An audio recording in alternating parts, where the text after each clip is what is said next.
حضرة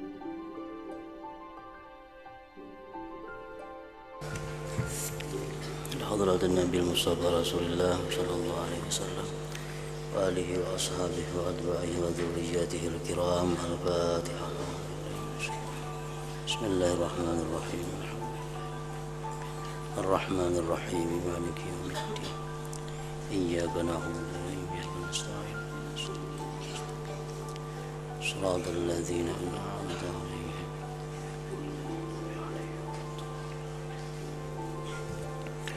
بسم الله الرحمن الرحيم. الحمد لله رب العالمين وبه نستعين على أمور الدنيا والدين، والصلاة والسلام على أشرف الأنبياء والمرسلين سيدنا مولانا محمد وعلى آله وصحبه أجمعين. قال المصنف رحمه الله ونفعنا بعلومه في الدارين آمين. Bismillahirrahmanirrahim. Alhamdulillahi rabbil alamin. Wassalatu wassalamu ala ashrafil mursalin Sayyidina wa maulana Muhammadin wa alihi wa sahbihi ajma'in, amma ba'du. Segala puji bagi Allah, penguasa seluruh alam, baik alam manusia, alam malaikat, alamul hayawan, alamul jin, seluruh alam Allah penguasanya, yang maha bijaksana, Al-Hakim. Segala hukum yang ditetapkan oleh Allah Subhanahu wa ta'ala pasti di dalamnya itu ada mengandung kebijaksanaan daripada Allah Subhanahu wa ta'ala. Demikian pula segala perbuatan atau apapun yang diciptakan oleh Allah Subhanahu wa ta'ala itu adalah merupakan satu kebijaksanaan daripada Allah Subhanahu wa ta'ala.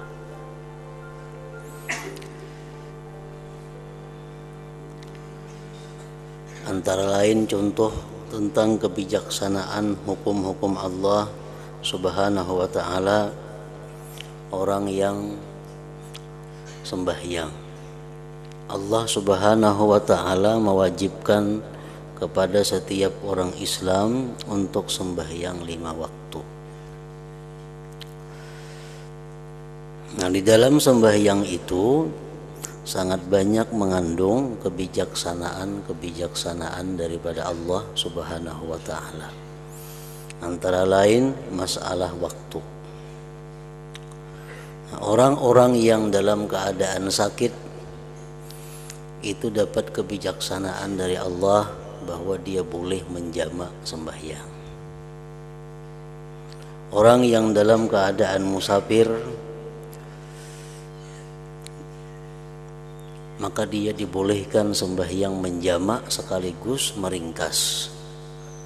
Nah, itu contoh tentang kebijaksanaan hukum Allah Subhanahu wa ta'ala.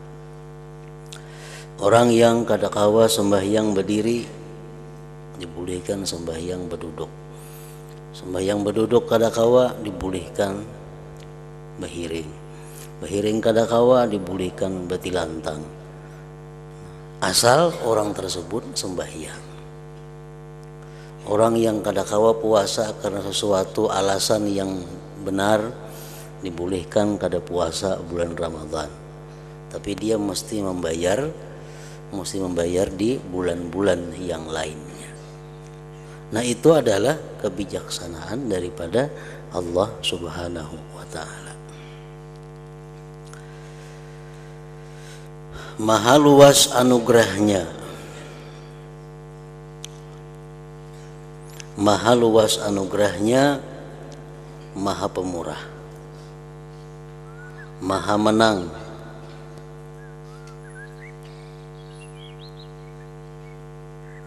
Artinya apa?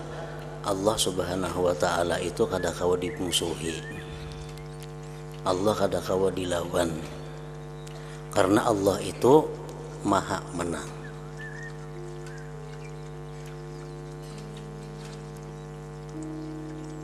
Allah Subhanahu wa ta'ala kadakawa dipintari, Allah ta'ala kadakawa dipolitiki, karena Allah maha menang. Wa makaru wa makarallah wallahu khairul makirin. Mereka itu memperdaya, menipu akan Allah, tapi Allah menang dalam hal tipuan mereka itu. Maha Pengasih yang menciptakan manusia dalam bentuk yang paling baik.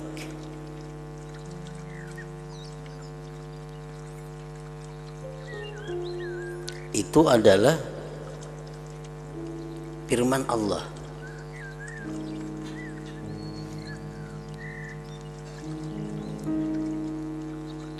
Laqad khalaqnal insana fi ahsani taqwim. Allah menciptakan makhluk yang paling baik, kejadiannya itu adalah manusia.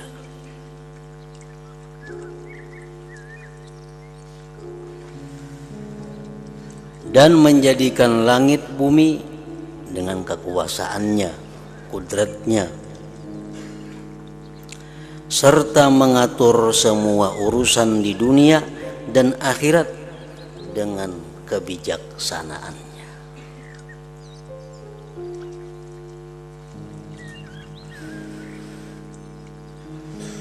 Baik mengatur urusan dunia, mengatur urusan akhirat, Allah kada terlepas daripada kebijaksanaannya. Dicontohkan dalam satu riwayat bagaimana kita melihat kebijaksanaan dari Allah Subhanahu wa ta'ala dalam waktu Allah menyidang dua orang manusia.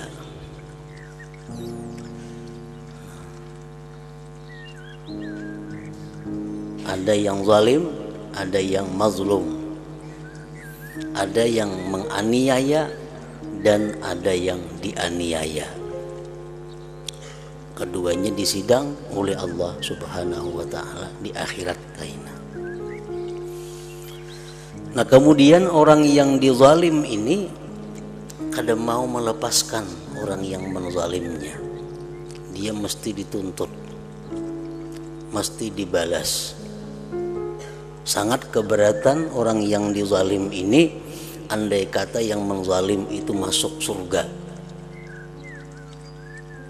karena dalam dunia dia dizalimi.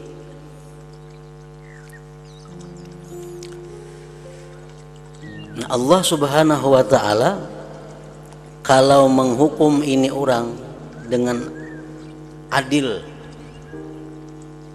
tanpa ada kebijaksanaan, maka orang yang menzalim ini matinya ke neraka. Dan orang yang dizalim itu pun belum tentu ke surga, karena masih mempertimbangkan yang lain-lainnya. Nah, tetapi Allah Subhanahu wa ta'ala dengan kebijaksanaannya menawarkan kepada orang yang dizalim. Ujar Tuhan, wahai orang yang dizalim, lihat ke atas, lihat ke atas.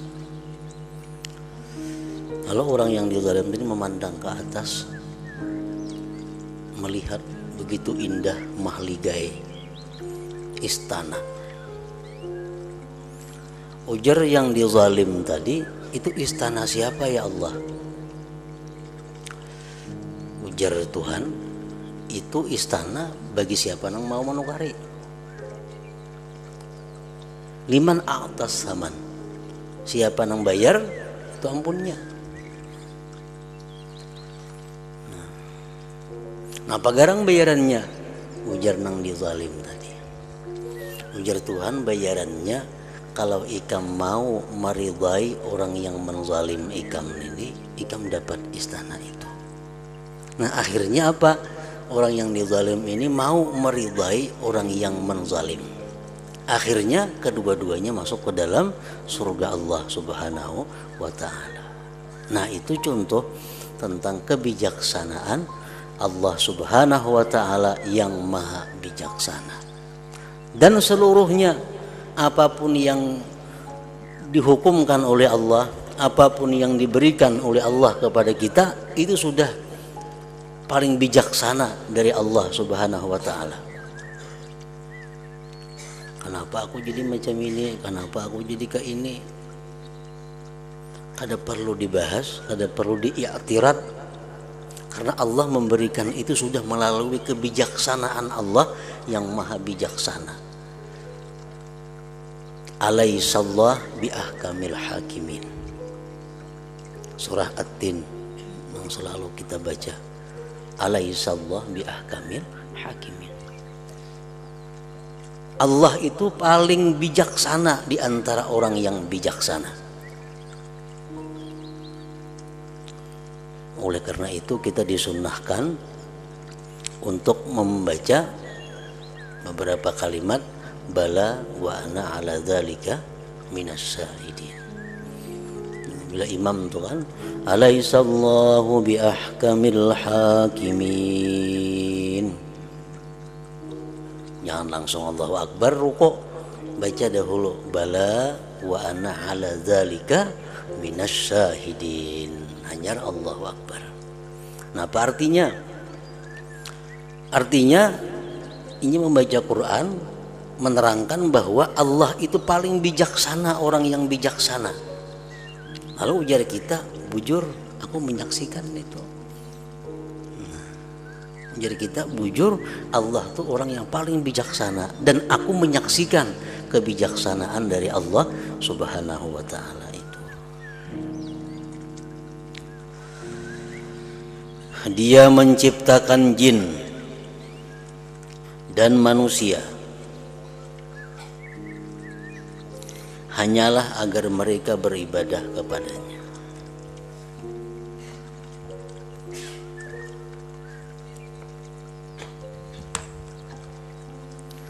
Dia menciptakan jin dan manusia hanyalah agar mereka beribadah kepadanya.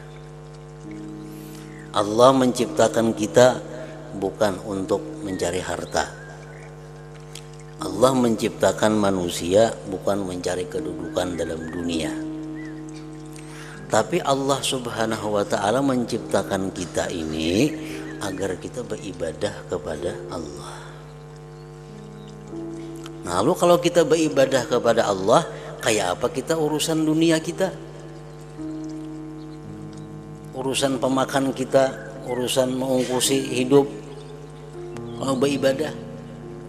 Nah, apabila Allah itu sudah menyuruh kita beribadah, semuaan urusan-urusan itu dicukupi oleh Allah Subhanahu wa ta'ala.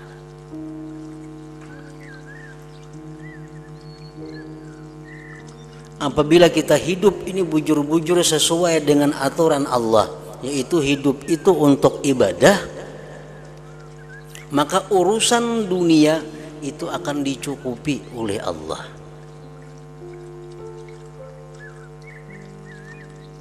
Baik makannya, baik pakainya, baik apa yang diperlukannya, asal untuk ibadah dicukupi oleh Allah. Maulah Allah menyuruh kita beribadah, tapi kadang mencukupi keperluan kita. Ada mau, ada bijaksana itu orangnya.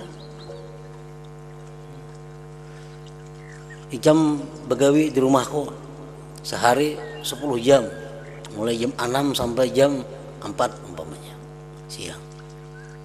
Diberi makan di kada orang, diberi duit kada, pintar lah kita ngarannya.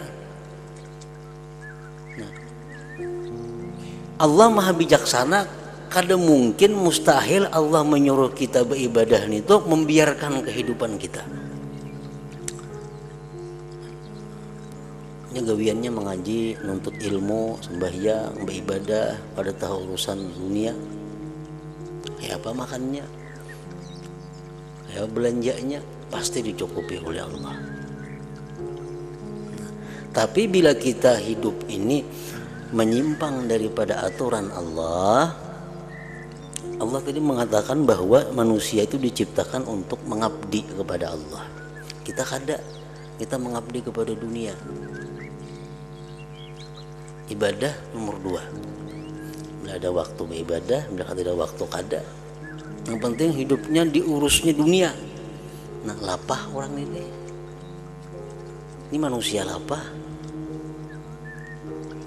Padahal jalan yang nyaman ada baginya untuk mendapatkan dunia itu, yaitu dengan jalan ibadah.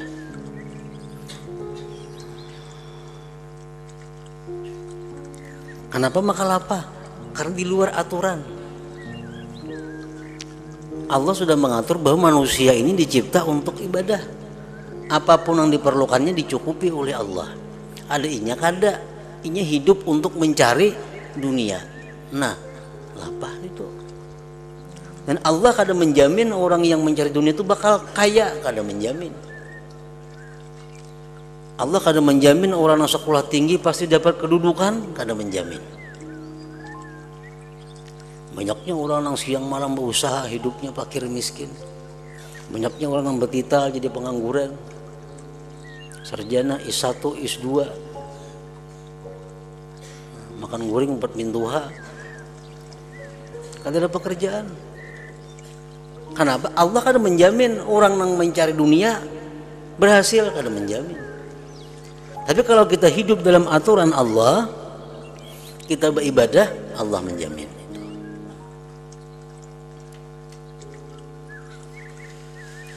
Dia menciptakan jin dan manusia hanyalah agar mereka beribadah kepadanya. Karena Allah demikian agung. Karena Allah demikian agung, maka jalan menuju kepadanya adalah jelas. Allah itu maha agung, Allah maha besar, Allah maha kaya, Allah maha segala-galanya. Nah, kalau zat seperti itu, jalan menujunya itu kada sempit. Jalan menujunya itu kada tersembunyi. Maka jalan menuju kepadanya adalah jelas.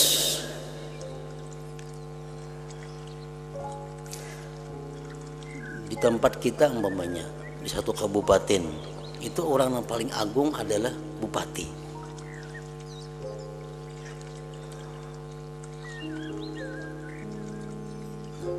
Bupati di situ rumahnya. Jalan menuju ke rumah Sidin jelas. Jalan mana kita tembus, jalan sini, jalan sana. Itu orang besar. Kada tersembunyi.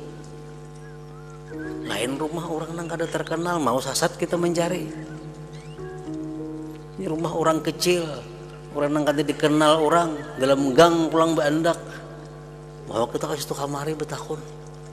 Tapi kalau rumah orang besar, itu jalannya jelas, nampak. Tinggal kita aja lagi mau kadanya ke situ. Kalau sasat kada betah sasat ke rumah bupati.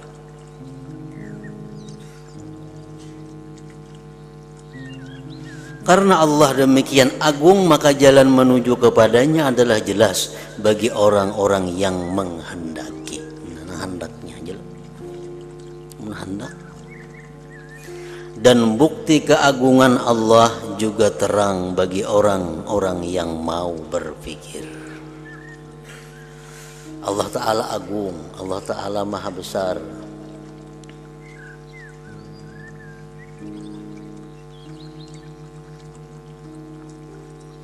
Jelas kebesaran Allah. Tapi bagi mau yang berpikir. Imam Ja'far As-Shadiq ditanya oleh muridnya, wahai Imam, Allah itu seringkali dikatakan maha besar. Maha besar dari apa? Berapa kali kita sehari Allahu Akbar, Allahu Akbar, Allah maha besar. Maha besar dari apa? Apakah maha besar dari malaikat, maha besar daripada aras, maha besar daripada surga, maha besar dari apa? Imam Ja'far As-Shadiq menjawab, Allah itu akbaru min ayyusaf. Allah itu maha besar dari bahwa dijelaskan. Kada mampu kata-kata untuk menjelaskan tentang Allah itu. Kada mampu isyarat apapun untuk menunjukkan, untuk merincikan tentang Allah. Nah itu artinya maha besar. Kehabisan kata-kata kita kada kau masih menjelaskan Allah tuh kayak apa modelnya, kayak apa zatnya. Jangankan kita Allahnya, nikmat Allah aja kalau kita menghitung kada cukup. Menjar laut sebagai tintahnya, pohon-pohon sebagai pulpinnya, karing itu kada habis lagi nikmat Allah. Itu hanya nikmatnya. Nah ampun nikmat lebih lagi. Jadi Allah itu maha besar dari bahwa dijelaskan, disifatkan. Bukan artinya Allah maha besar nang kenal macam itu, kada macam itu artinya.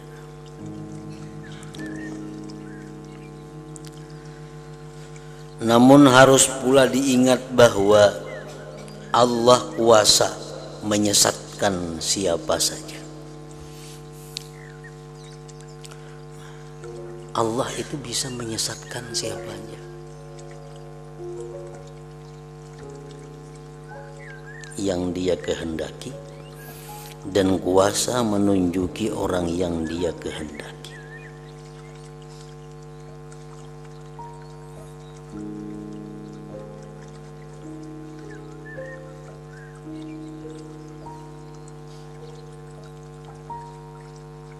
Orang nang kafir, orang yang menentang Allah, satu mat Allah nak memberi hidayah jadi berislam, jadi menuntut ilmu, jadi alim, jadi wali. Orang yang sudah titelnya wali Allah, satu mat saja Allah menghendaki matinya su'ul khatimah.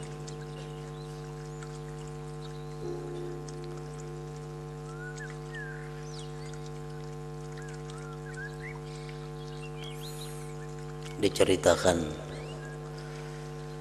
di suatu kampung ada seorang pendeta.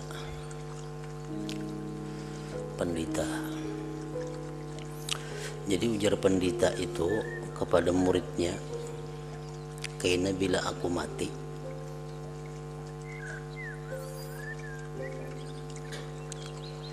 maka laksanakan aku secara Islam."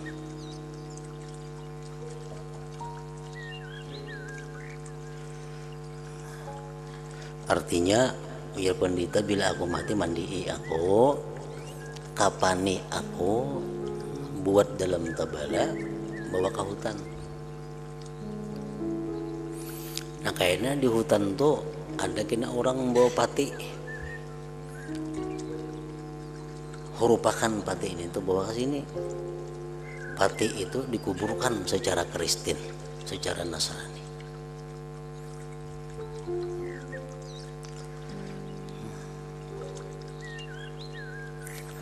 Di kampung sebelah sana ada seorang ulama berpesan kepada muridnya, "Bila aku mati, jangan dikapan, jangan dimandi, aku buat dalam pati. Kena bawa ke hutan sana. Di situ kena ada pati berhuruf. Nah pati orang tuh bawa ke kampung sini. Nah kuburkan secara Islam." Ringkas cerita, sampai harinya mati si pendeta tadi. Sesuai pesan pendeta, mati dimandii, kapan? Bawa ke hutan. Karena merupakan di sana ada orang membawa tebala juga. Allah Subhanahu wa taala mengatur dalam saat nang bersamaan tak imbai matinya antara si pendeta lawan si ulama ini. Jadi si pendeta ini mati sesuai pesannya, mandii di kapan, bawa tabalanya sampai ke hutan, karena merupakan tabala yang dibawa orang sana. Kuburakan di kubur Kristen situ. Si ulama ini mati. Pasan ulama apa? Aku mati langsung buat dalam pati. Bawa kena ke hutan, merupakan lawan tabala nang sebutingnya, kubur secara Islam. Bawa ke hutan, pas ada orang yang membawa tabala. Bahuruf. Jadi si ulama itu dikuburkan secara Nasrani, si pendeta dikuburkan secara Islam. Nah, kenapa demikian terjadi? Itu adalah di waktu pendeta ini hendak mati, mengucap 2 kalimat syahadat Islamnya. Nah, si ulama ini begitu hendak mati dicabut Tuhan imannya, bakafir. Nah, jadi Allah Subhanahu wa taala sangat mudah untuk menyesatkan orang yang Dia kehendaki dan memberi petunjuk kepada orang yang Dia kehendaki.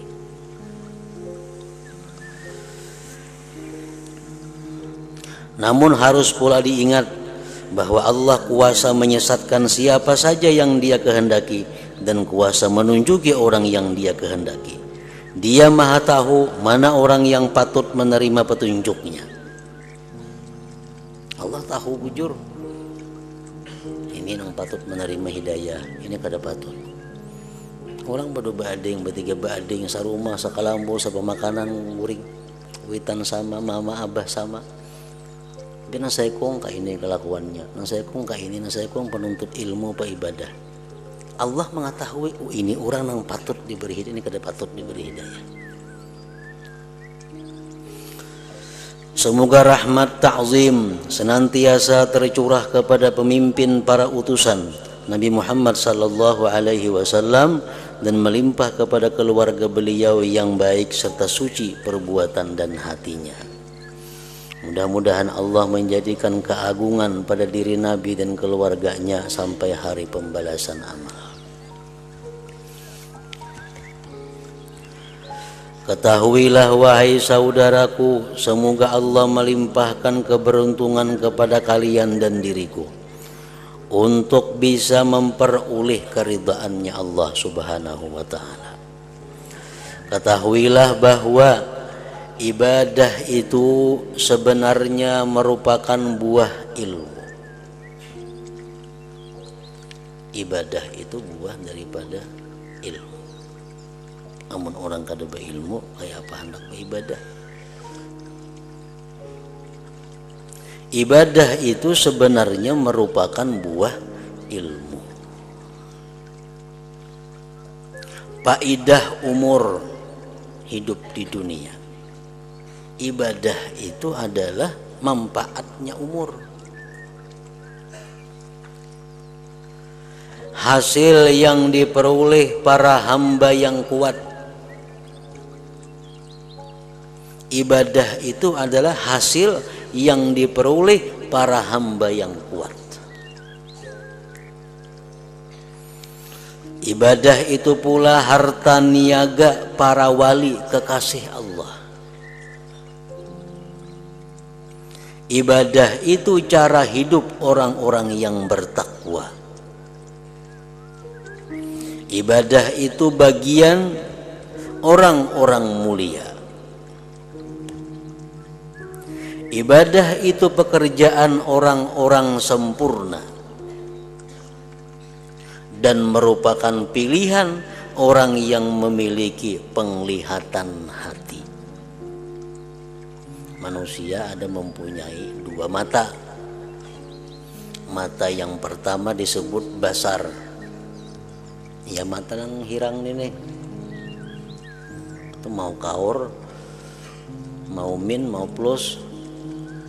Ada manusia mempunyai basirah, mata hati. Orang-orang yang mempunyai penglihatan hati itu, mereka menganggap bahwa ibadah itu adalah merupakan pilihan. Ibadah itu merupakan pilihan. Yang lainnya sampingan.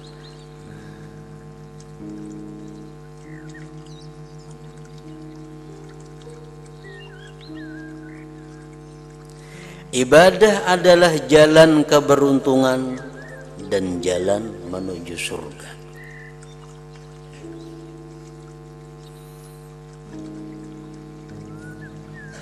Nah, jadi orang-orang yang memiliki penglihatan hati, ibadah itu utama. Ibadah itu pilihan. Apapun pekerjaan-pekerjaan lain, kalau itu bertentangan dengan ibadah, dikalahkan yang lain. Kenapa? Karena ibadah itu pilihannya dan inya hidup dicipta untuk ibadah.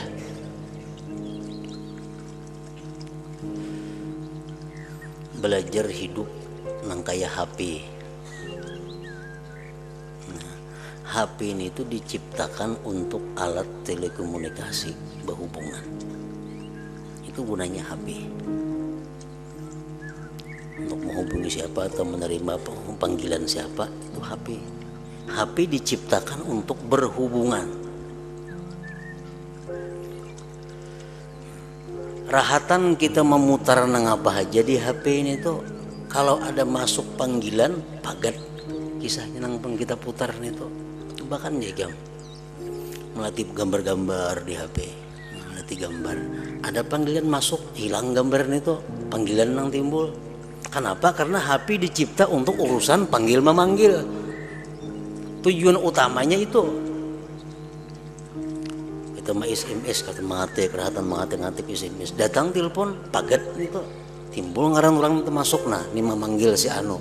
Kenapa nih tuh? Karena HP itu dicipta untuk urusan itu, yang lain tuh sampingan.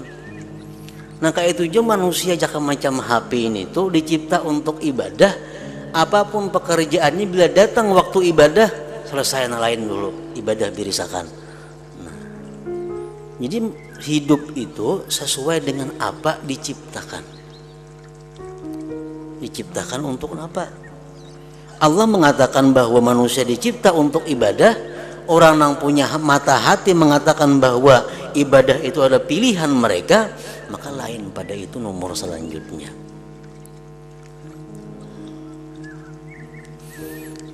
Namun kita rahatan menulis SMS, rahatan memeriksa gambar, ada orang memanggil kita, panggilan telepon, ada masuk panggilan orang, ini HP-nya kada normal ini. Ada normal HP itu buat kasih servis nih tuh. Nanti gambar kamu mutar lagu kah? Ada orang memanggil panggilan orang, ada kau masuk, HP-nya kada baik, menyalahi aturan. Nah kayak itu aja manusia yang diciptakan untuk ibadah, asik begawi bekerja urusan dunia, datang waktu sembahyang, datang waktu pengajian, kada tahu asik begawi. Ini manusia kada baik. Nampak bawa ke servis manusia ini.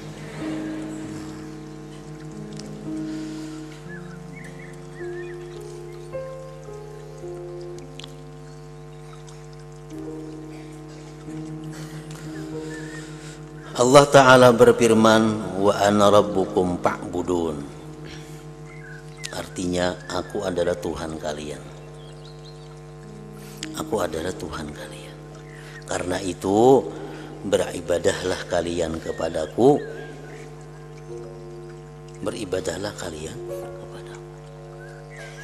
Rabbukum itu artinya Tuhan. Maksudnya apa? Ngaran Tuhan itu apa? Allah mengaku kepada kita, ya Tuhan, ana rabbukum, aku adalah Tuhan kalian. Bahasa Arabnya Rabb, Tuhan biar kita. Padahal Rabb itu artinya bukan sekadar itu. Rabb itu artinya adalah pencipta, perencana, pencipta, pemelihara, penguasa, pemberi segala-galanya. Itu Rabb. Nah jadi dia Tuhan, aku iya nang merencanakan ikam ini aku, nang maulah ikam ini aku, nang beri makan ikam tuh aku, nang menyihatakan ikam aku, nang melihara ikam sehingga bisa selamat aku.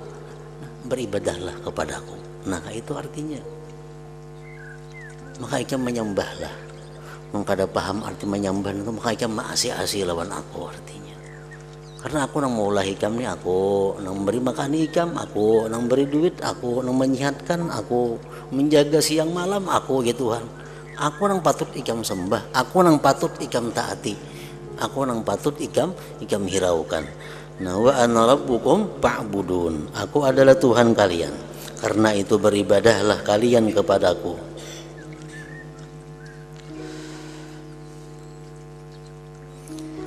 Dalam ayat lain Allah Ta'ala berfirman, inna hadza kana lakum jazaa wa kana sa'yukum mashkura. Artinya sungguh surga dan kenikmatannya ini diperuntukkan bagi kalian sebagai balasan amal usaha kalian di dunia. Aku ridha dan aku terima. Jadi surga itu merupakan jazaul amal, balasan amal yang kita perbuat di dalam surga, di dalam dunia ini. Selanjutnya ujar pengarang, aku Imam Al-Ghazali merenungkan tentang ibadah ini serta menelusuri jalan-jalannya sejak permulaan hingga akhir tujuan yang menjadi harapan para penempuhnya. Ternyata jalan ibadah adalah jalan yang sulit dilalui.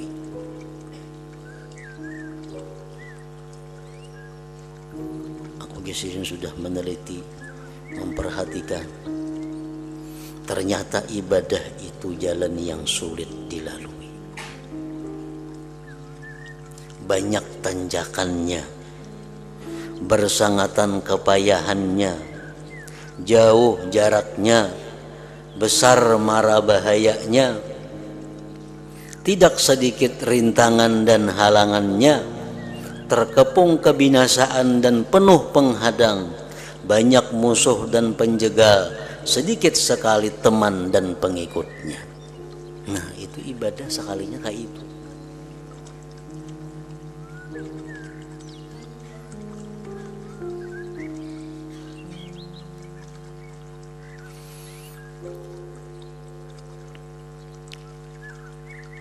Kalau kita hendak bertemu dengan kepala negara, presiden, maka kita ada patuh dengan presiden itu.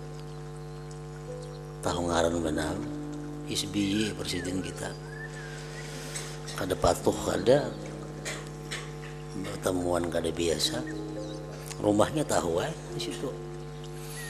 Nah, kita hendak ke rumah sidin, saling ngalihan itu, berapa rintangan yang dilalui.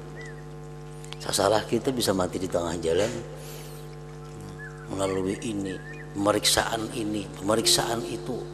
Nah, antriannya panjang, hanya kau berjumpa. Maka itulah ibadah, apalagi menuju Allah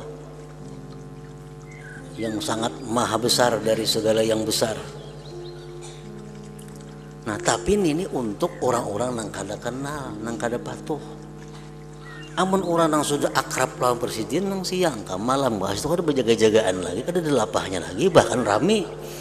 Nah, kayak itu juga orang lawan Allah Subhanahu wa Ta'ala ini kalau sudah merasa dekat, merasa kenal dengan Allah, kadangnya sulit bang ibadah itu. Kenapa kita sulit ibadah? Karena kita kada patuh. Nang disembah nih kada tahu dengaran aja Allah ngarannya, tapi kada tahu nang kayak apa kelakuan Allah, kayak perbuatannya kada tahu. Tahu ngaran aja, mungkin orang juga. Nah, saling lapahan itu halangannya banyak. Ada syaitan, ada dunia, ada nafsu, macam-macam menghalangi kita supaya jangan beribadah, jangan bertemu dengan Allah. Nah, karena kita kada patuh dengan Allah. Kalau kita kenal lawan Allah, kada ada halangannya untuk berjumpa Allah.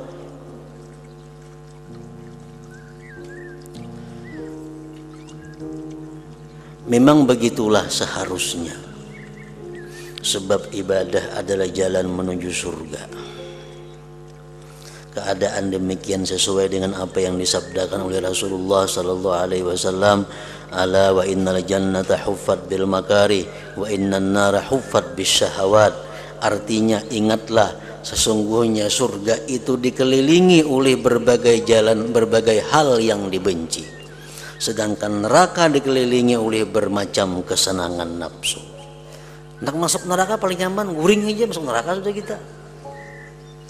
Kada bahasa bayangan, berpuasaan, guring aja masuk neraka, kada ngalih. Masuk surga kada kawa kayak itu.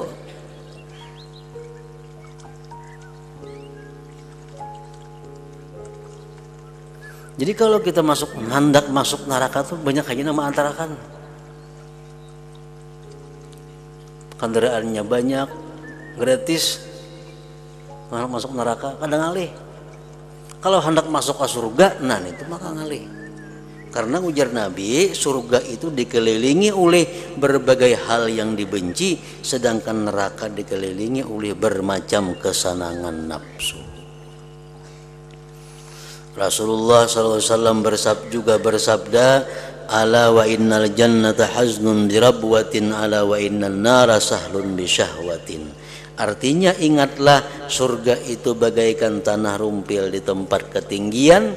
Ingatlah, neraka itu bagaikan tanah yang lapang di tempat yang rata. Ibaratnya gunungan tuh, gunungan ini di bawah sini neraka. Ibarat sepeda kita habis bensin, itu mengelunyur sampai ke neraka situ. Nyaman jalan ke neraka tuh. Ngomong kita bisa bijak kada betunjakan sampai ke neraka situ. Nah kalau menuju surga kada kawa betunjak bisa kada sampai karena andaknya tinggi di tempat ketinggian. Di samping itu pulang manusia demikian lemah. Manusia demikian lemah. Mengetahui lemahnya manusia, nah mengetahui lemahnya kita. Jangan guring 3 hari 3 malam, ketahuan tuh lemahnya kita.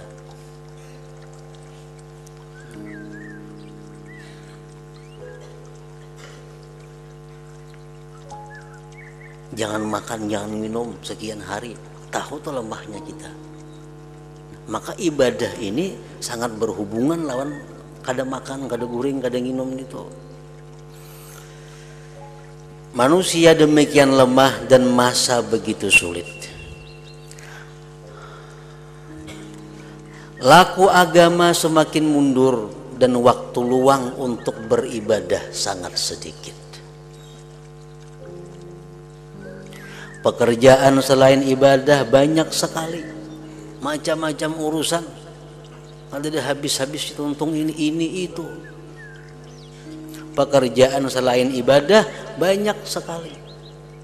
Dan umur amat singkat. Serta gegabah dalam beramal.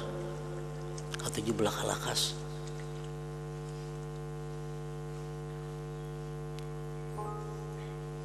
Sedangkan zat maha peneliti Allah sangatlah waspada. Kita ketujuh beribadah itu bergasak-gasak. Padahal tukang juri ini orangnya teliti benar. Batas hidup begitu dekat, tetapi jarak yang mesti ditempuh masih jauh. Yang bekalnya harus berupa taat kepada Allah Subhanahu wa Ta'ala. Dan kalau sudah terlanjur liwat, tidak lagi dapat dikembalikan. Kada kawa dirili lagi. Dirila itu kada kawa diulang, kada kawa. Kita liwat sudah kada sampat lagi. Umpamanya kita mbah maghrib biasa membaca subul munjiat. Kesibukan dunia kada terbaca. Kalau kita mau ulang lagi, kada kawa lagi. Kenapa? Waktu kada mau mundur. Waktu kada mau mundur. Malam isuk kena mbah maghrib. Nah untuk malam isuk juga bacaannya. Kada kawa lagi diisi lawan nang ini kada muat lagi jamnya. Nah, misal kita bila jam 3 subuh, jam 3 malam kita beribadah kepada Allah sampai jam 4 umpamanya. Itu waktu yang sangat mulia. Kesibukan apa taguringan kalapahan. Kaulah kita membayar ada kau lagi. Malam esok panggana jam 3. Nah sagan malam esok juga itu malamnya lain malam ini. Nah kada kau diulang lagi. Jadi kalau urusan dunia banyak kayak ulang-ulang itu kau aja. Kalau urusan akhirat sekali kita rugi, kada akan bisa menambah.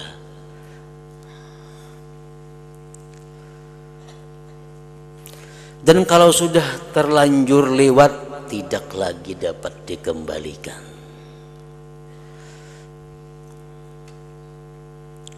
Karena itu barang siapa sanggup berbuat taat, berarti dia orang yang beruntung selama-lamanya. Sebaliknya barang siapa tidak taat, tidak beribadah kepada Allah, niscaya ia merugi bersama orang-orang yang merugi dan celaka bersama orang-orang yang celaka. Nauzubillah min dzalik. Nah, ingat situ. Jadi ibadah merupakan suatu hal yang sukar. Hadratin Nabi sallallahu alaihi wasallam. Al-Fatihah. Iyyaka na'budu wa iyyaka nasta'in. Bismillahirrahmanirrahim. Alhamdulillah rabbil alamin. Allahumma salli wa sallim wa barik ala sayyidina Muhammad wa alihi wa sahbihi ajma'in. Allahumma ighfir lana ma akhta'na wa ma ta'ammadna wa ma asrarna wa ma a'lanna wa ma anta a'lam bihi minna, antal muqaddim wa antal muakhir, la ilaha illa anta. Allahumma anfa'na bima 'allamtana wa 'allimna ma yanfa'una wa zidna fahman wa ilman wa hudan wa tawfiqan bi rahmatika ya arhamar rahimin. Sallallahu alaihi wasallam Muhammad wa alihi wasallam.